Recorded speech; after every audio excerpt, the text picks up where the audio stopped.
My name is Patricia Cliff, and in my recently published book, The Art of Selling Real Estate, I've shared the secrets of my 35-plus years selling luxury real estate in New York City. At the same time, my book emphasizes the importance of giving back to the community we live in as real estate professionals. For this reason, my personal mission has been to help alleviate homelessness in our communities. I have also pledged to give a large portion of the proceeds from my book to these causes. Today we will have the pleasure of interviewing Roseanne Haggerty, the president of Community Solutions, a newly established national non-for-profit organization whose mission it is to strengthen communities and to end homelessness. Well, welcome, Roseanne, and thank you very much for giving us the time. I know you're very busy. Roseanne Haggerty is an American housing community development leader who has been engaged in this business of housing the homeless for very many years. Would you care to tell us just how many and how you got started and what your motivation was? It's been 30 years now, and I started as a volunteer just out of college. Wow. Working at a shelter for runaway and homeless kids. Mm-hmm. And that morphed into working on housing development, and now in Community Solutions working on a much bigger strategy to help communities end homelessness. And you were a leader in actually renovating housing, weren't you, and adding supportive elements to the housing that you were providing? Yes, when I had that first volunteer position back in the day, it was so heartbreaking to see that a shelter really didn't solve the problem. We were putting these kids back on the street after about 30 days, and so that made me, I think, both humble as far as how complicated the problem was, but also fairly certain that nothing else would improve in their lives if they didn't have a stable place to live. So I started then thinking about housing as the kind of the principal vehicle for beginning to help people build up their lives again and actually help the communities they were coming from become more stable. Well, I think also unless people have a roof over their head, their only focus in life is survival. Exactly. And they never move beyond that. Yeah. And the increase of the housing, of homelessness in this country has been rather shocking. And the solutions have been so splintered from community to community and state to state, and depending upon the kind of funding people could get. Would you care to elaborate a little on that and why you've chosen to do this national program connecting all of these communities? Sure. Well, you're right, Patricia. I think since 2008 and the foreclosure crisis and the corresponding economic downturn, homelessness has become much more of a reality for more people in the United States, coupled with some other very unusual factors that are frankly unique to our generation. Much larger and growing older population, upwards of 1 million returning veterans. A lot of things converging at a time with we've had a very fragile housing economy in many parts of the country.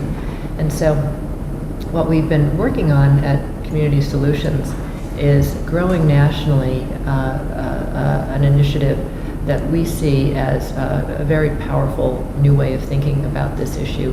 The issue being homelessness, but also the breakdowns in communities that make vulnerable people at risk of homelessness. And it's called the 100,000 Homes Campaign. And the basic idea is that apart from the housing supply or housing affordability, wherever you look, our housing systems are just a mess. If you're in a situation economically, in terms of health, mental health, or other crises, and you aren't able to basically hire a broker, look through Craigslist, but are going to rely on some type of government or philanthropic help, the barriers to finding out the information you need, getting the program support you are eligible for, wending your way through the horrendous bureaucracies that we've constructed around access to publicly supported or philanthropic programs, mean that the people who are needing the help of those programs the most are often completely unable to get through this web of bureaucratic steps. And so our 100,000 Homes campaign has really been principally about helping communities knit what they're doing together into a coherent housing placement system that is responsive to individuals who are in extreme need by name, and getting that whole process of connecting them to housing functioning well. You wouldn't think that this is such a critical piece of the whole puzzle of homelessness, but we found over many years, and now in the 2 years since the campaign was launched, that this insight around how we connect the dots in our communities around vulnerable people can actually lead to far more success than simply building the next set of apartments for people who are homeless. To give you an example of that, in 20 years I led the first not-for-profit I started. We were able to build about 3,000 affordable apartments, which helped about 4,500 people out of homelessness.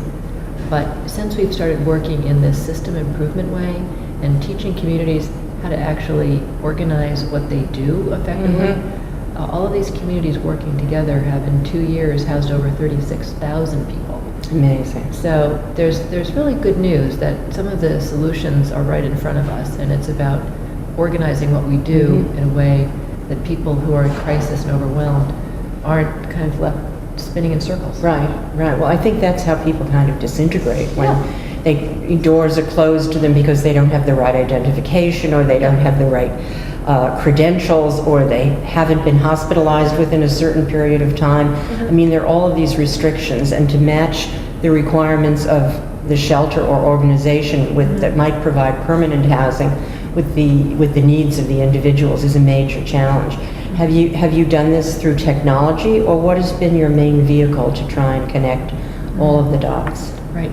Technology is definitely a vital part of this effort, but a lot of it is simply relational. We work now with over 180 communities, and what it really requires is identifying a change agent in that community, meaning someone who can convene other critical partners, because homelessness is not going to be solved in our cities and in rural areas unless the housing authorities, the mayor's offices, the not-for-profits, and the VA, and often the public health, mental health system, everybody has to work together. You have to look at reality in the same way. You have to agree on who are the people in the most vulnerable state of crisis. And you have to get organized so that people get housed and the support they need in some kind of systematic way. And so what we've done is taught communities how to bring that team together, how to use tools, some of them technology-based, some of them very basic and drawn from public health work, which is about going out and creating a by-name registry of who actually is homeless, and who's been homeless the longest, and whose health is most fragile. And then use technology to help track, okay, where are the apartments available, who has the support services, and to create kind of a housing placement machine, something that, often in the past people haven't thought of the process as being a big part of the problem. And we've, I think, helped to, with all of these communities working together, uncover what's possible if you get the process right. Well, I know there are across the country many well-meaning organizations, nonprofit organizations, that attempt to take a bite out of this, but they're hampered by the failure of being able to communicate with the other agencies that, so they do house a couple of hundred people, but how many homeless people are there in the United States right now, that as best you can estimate? Well, HUD has an annual estimate that they publish, which is a roll-up of all of the reported numbers from communities throughout the country, and it's about 1.6 million people, which is shocking. But also, when you think of that against our national population, this is a solvable problem. And then also important to know that any day spent homeless is a day too long. There is a there are different levels of homelessness, and what has come to be understood in the last decade or so with better research is that there's a cohort of about maybe 130,000 individuals who've been trapped in homelessness for months and years, and that group is known as the chronic homeless. And our 100,000 Homes campaign, as well as many federal efforts, are now pointed at getting those individuals to the front of the line, people who have been overlooked for many years and who tend to have health problems. I was going to say their health has deteriorated is massively during that shocking, time. Patricia. Yeah. I mean, yeah. studies have shown that prolonged homelessness takes an average of 25 years off your life, which are worse odds than most cancers. Amazing. Well, also, I mean, it also tends to spread diseases. People get tuberculosis. There's nothing sadder than to see somebody ill and old in the streets that can't access or is afraid to access because they don't really feel comfortable they feel paranoid in shelters. And the shelters are really the least desirable place to put people who are homeless. And they're very expensive. I mean, what is the coefficient of the daily rate of housing someone in this transient homeless situation versus in permanent housing? The exact dollar amount will vary city to city, but proportionately, it's shelter, emergency room care, psychiatric hospitals, jails are all cost a multiple on a daily basis of what it costs to actually help someone afford a stable home of their own. In New York City, I believe it's in the high 40s on a daily basis of per diem cost of a shelter bed, and it's under $30 on average to help someone afford his or her own rent in a stable home. So it's one of these kind of good news, bad news stories. The solution is actually less expensive than the alternatives, but it's about implementing that at scale. Yeah. It's frankly about deconstructing a whole system that hasn't functioned. That hasn't functioned well in a long time, and that has trapped a lot of resources in kind of the wrong place. Your point about the health issues. There are a number of cities who have done studies about who are the high utilizers of the emergency room. Overwhelmingly, it's homeless people who are left in this pneumonia, frostbite, totally all in kinds and out of the of hospital. And one day in the hospital could subsidize someone's rent for a month. Right. And so these choices really are available to us. They're complicated to work out, moving money from one pot to the next. But if we think of it all as like the big family budget, at the mayor's office level or at the county level, we've got a lot of choices available to us to do things smarter and better for people. Also, I think that it avoids the NIMBY situation where people are housed together in a shelter and they're suffering and they're put out the next morning and so forth. If you have scatter housing with people who then participate in the community, the community benefits. And you don't have these soup kitchens and people that are wandering about looking for their next meal. I mean, it's in a country as prosperous as ours, and with the resources that are really at hand, if they're used appropriately, it would seem that this is a solvable problem.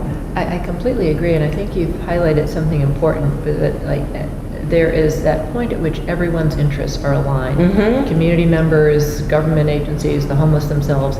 And that's in the direction of solutions.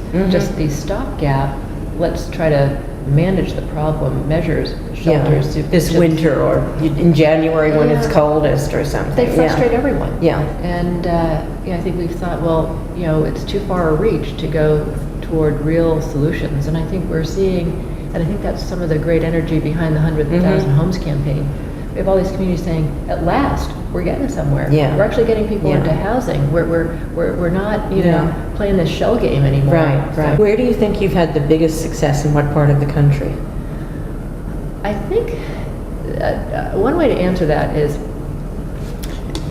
just the amazing experience we're seeing all of these groups in all of these cities find themselves part of one community of problem solvers, whether you're in Tulsa or Phoenix or Atlanta. Really, the excitement for us has been seeing that people working on this issue, regardless of where they're living, are forming a new community. There was this amazingly touching, lovely email someone forwarded to me of someone, a woman from Shreveport who'd been active in the campaign there, was on vacation in Santa Fe and saw in some gift shop that she had stopped by a poster about the fact that the campaign was starting in Santa Fe, and asked the woman there.